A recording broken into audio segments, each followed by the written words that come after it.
Good afternoon. My name is Joy Rutherford, and my mother and I are founding members of the Cathedral's congregation.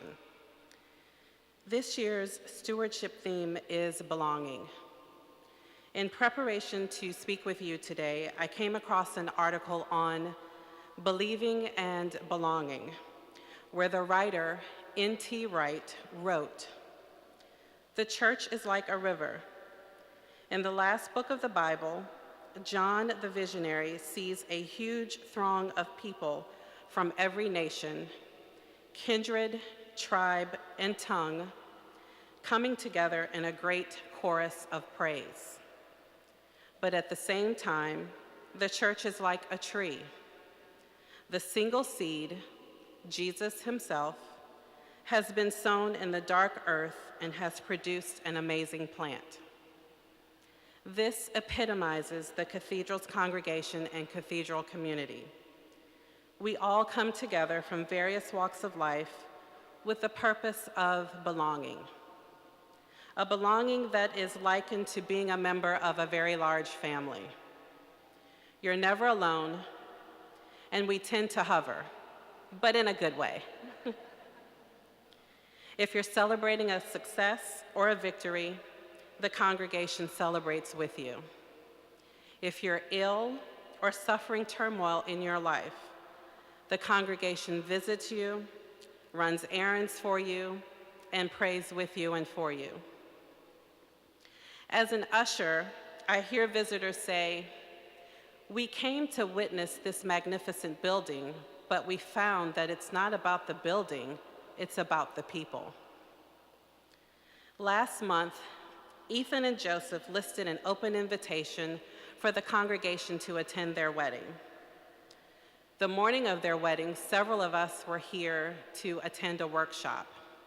The constant chatter at the workshop was the wedding. Are you going to the wedding? Yes, I'm going to the wedding, but I have to go home and change. Are you going to the wedding? I'm going to the wedding, but I'm going to stand in the back because I'm not dressed for the wedding. The poor facilitators, we ended early, and I'm guessing it's because there was a mass exodus for the wedding. A few weeks ago, again, we all came together to celebrate the ordination of our own Harvey Bale into the diaconate, early on a Saturday morning. Early Saturday morning.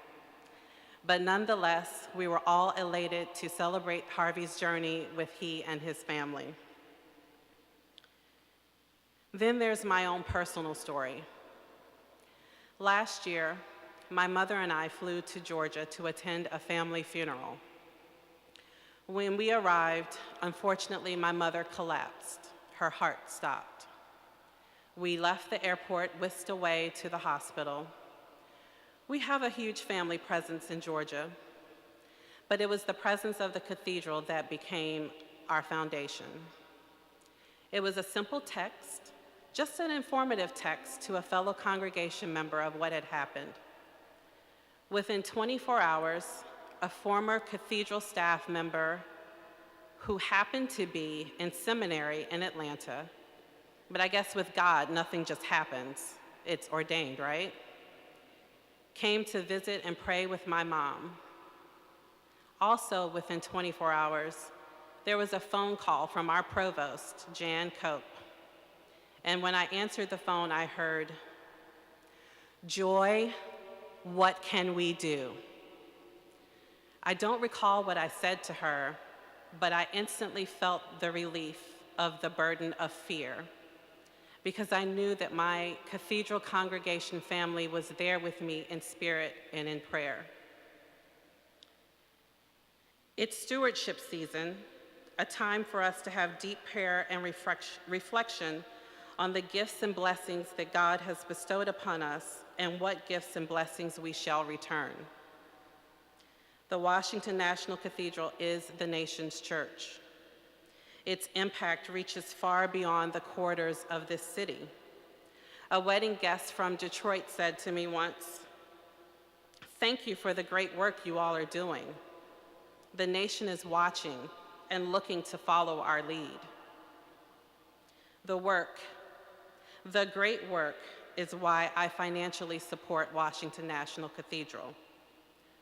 The work spans from marching to end homelessness, race relations in America, providing scholarships to inner city youth to attend college, gun violence awareness, and the list goes on.